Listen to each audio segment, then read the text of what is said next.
The 24 hours of the Passion preparation. Before each hour, O my Lord Jesus Christ, prostrate in your divine presence, I implore your most loving heart to admit me to the sorrowful meditation of the 24 hours in which, for love of us, you wanted to suffer so much in your adorable body and in your most holy soul unto death on the cross. Oh, please give me help, grace, love, deep compassion, and understanding of your sufferings, as I now meditate the 18th hour.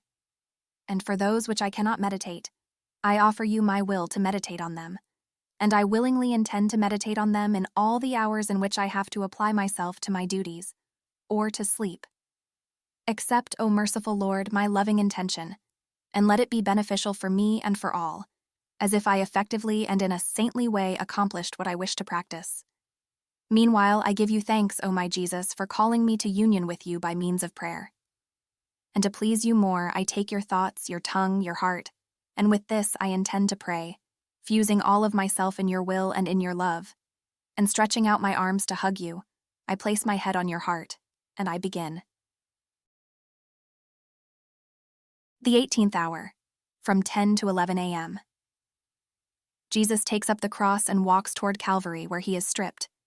My Jesus, insatiable love, I see that you give yourself no peace. I feel your fidgets of love, your pains. Your heart beats strongly, and in every heartbeat I feel bursts, tortures, violences of love.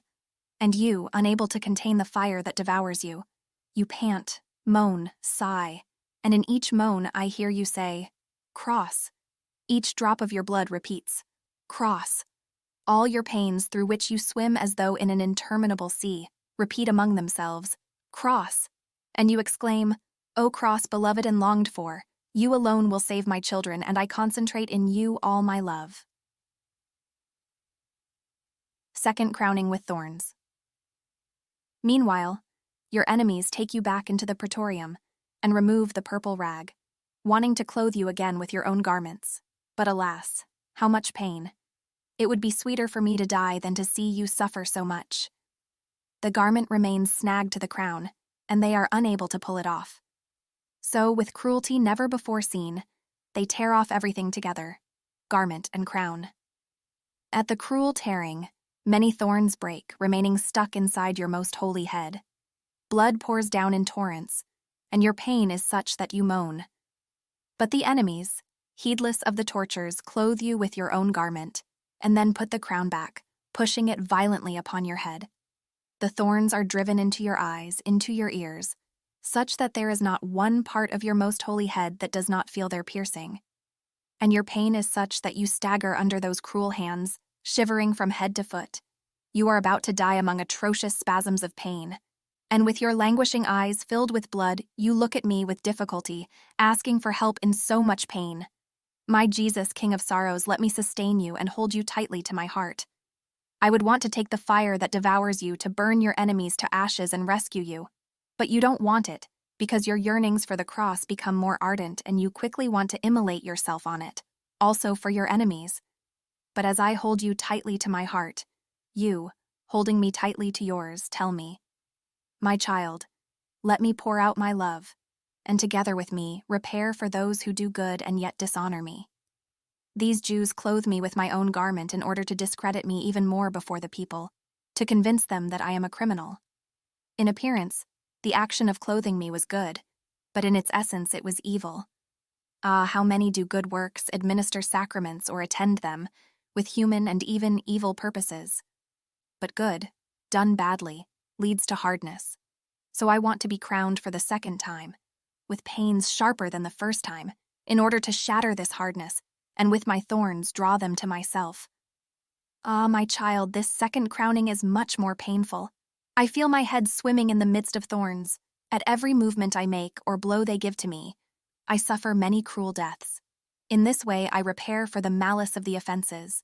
I repair for those who, in whatever interior state they find themselves, instead of thinking of their own sanctification, waste and reject my grace, giving me back more piercing thorns, while I am forced to moan, to cry tears of blood, and to sigh for their salvation.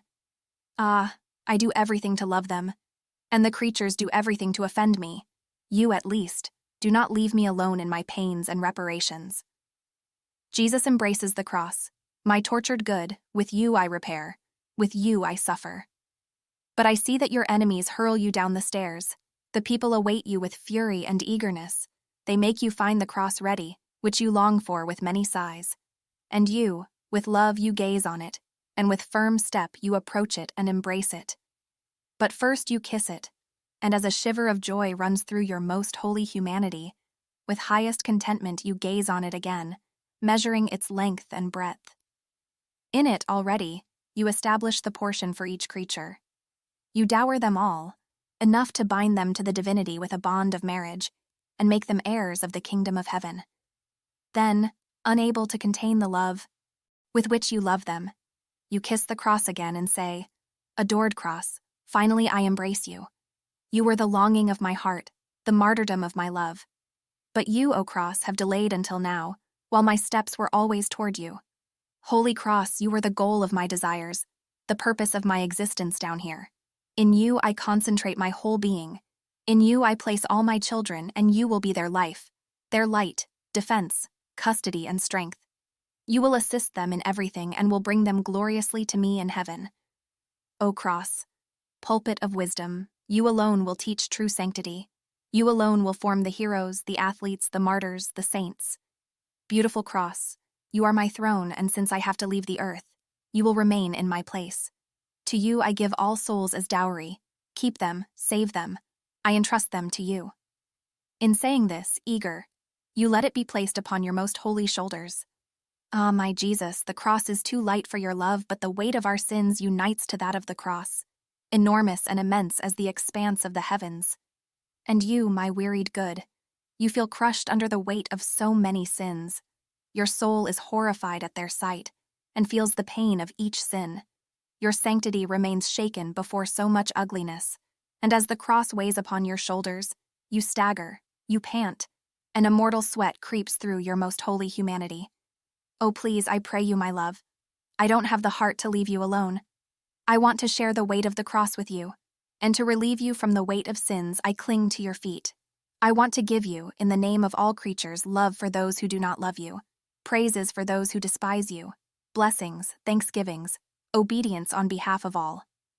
I promise that in any offense you receive, I intend to offer you all of myself in reparation, to do the acts opposite to the offenses the creatures give you, and to console you with my kisses and continuous acts of love. But I see that I am too miserable. I need you to be able to really repair you.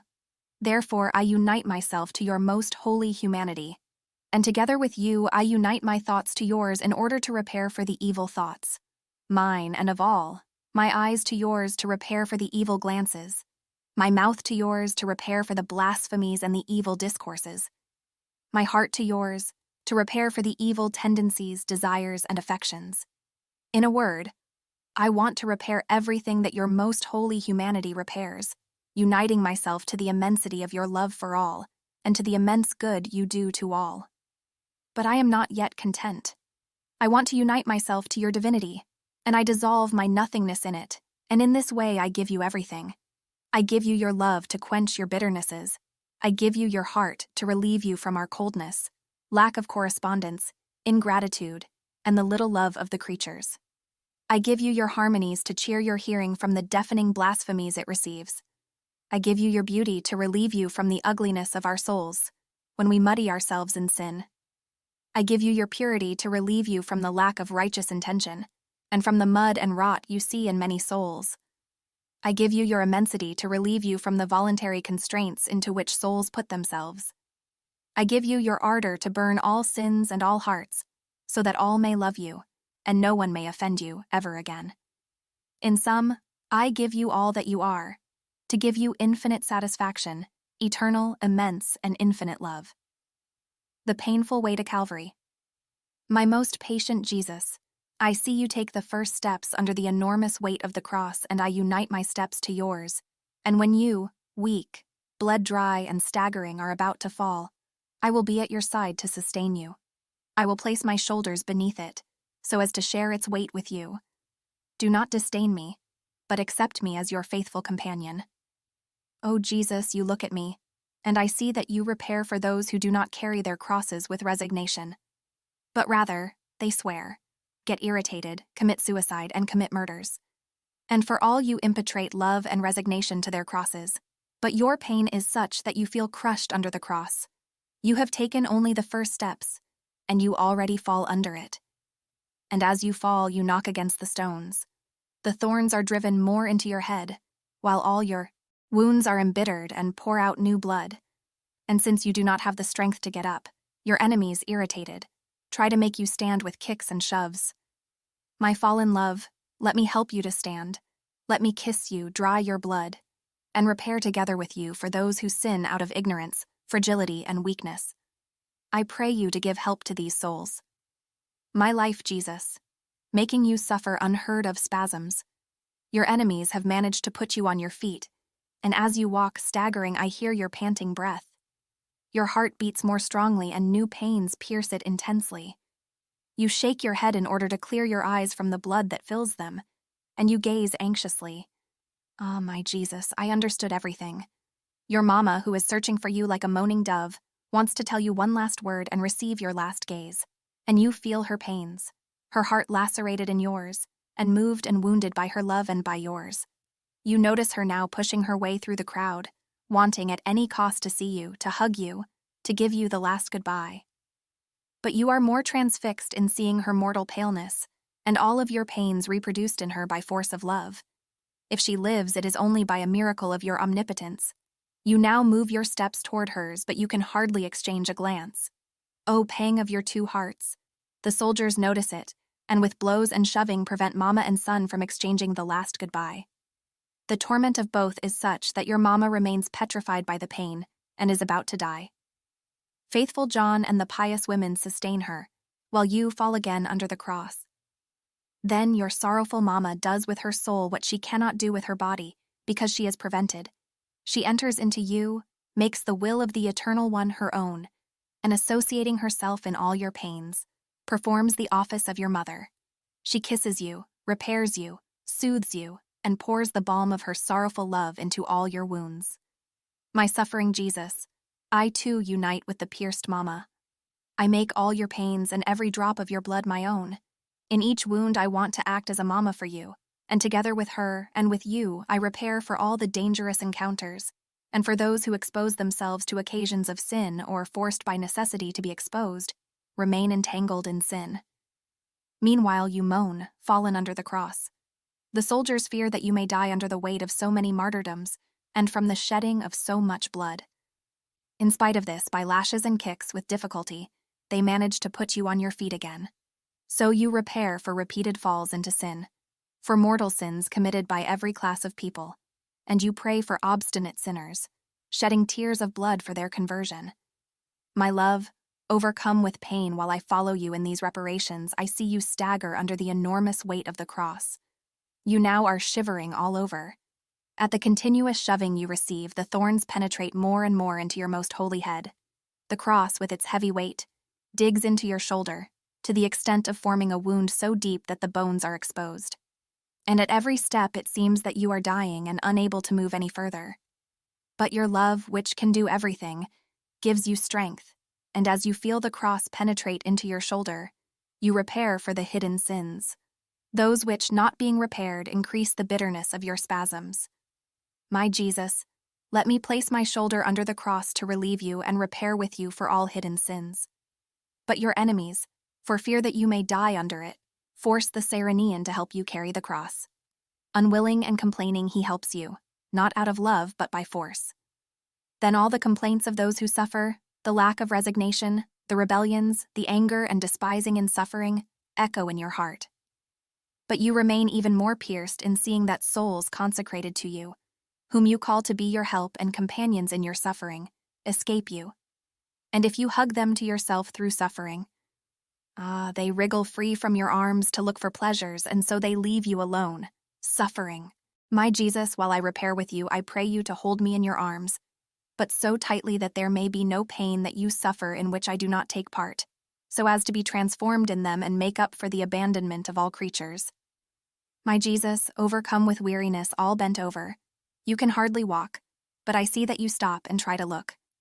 My heart, what is it? What are you looking for? It is Veronica, who fearless and courageous with a cloth dries your face all covered with blood, and you leave your face impressed on it as a sign of gratitude. My generous Jesus, I too want to dry you, but not with a cloth. I want to expose all of myself to relieve you. I want to enter into your interior and give you, O Jesus, heartbeat for heartbeat, breath for breath, affection for affection, desire for desire.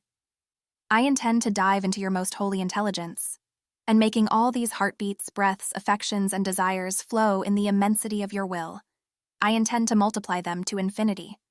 I want, O my Jesus, to form waves of heartbeats, so that not one evil heartbeat may resound in your heart, and so soothe all your interior bitternesses.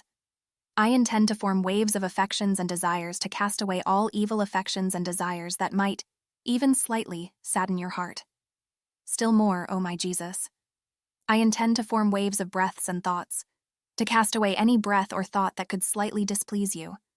I will be on guard, O Jesus, so that nothing else may afflict you, adding more bitterness to your interior pains. O my Jesus, O please, let all of my interior swim in the immensity of yours.